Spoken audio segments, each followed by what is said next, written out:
रायपूर कर्नाटक येथील सुनील मार्तंडराव जोशी आणि त्यांचे परिवार व मित्रमंडळी 4 फेब्रुवारी रोजी कुंभमेळा, प्रयागराज, अयोध्या आणि काशी येथे दर्शनासाठी गेले होते।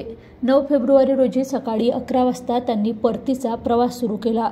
मध्य प्रदेशात रात्री 9 वाजता एका धाब्यावर जेवण करून ते पुन्हा मार्गस्थ झाले। मात्र त्यांना कल्पनाही नव्हती की काही तासात त्यांच्या आयुष्याचा सर्वात भयावह क्षण समोर येणार आहे। 10 फेब्रुवारीच्या पहाटे 5 वाजता मौजा देवलापारच्या हायवेवर एक ट्रक MP20 ZQ 6476 कोणतेही इंडिकेटर किंवा सुरक्षा चिन्ह न लावता उभा होता। टेम्पो ट्रॅव्हल्स KA 13 B7515 वेगात असल्याने ट्रकला मागून जबर धडक बसली। या धडकेत टेम्पोचा समोरील भाग चकनाचूर झाला। गाडीतील प्रवासी ओरडू लागले, मदतीसाठी हाक मारू लागले। काही प्रवासी गाडीच्या काचा फुटून बाहेर फेकल्या गेले, तर काही रक्ताच्या थारोड्यात अडकले होते।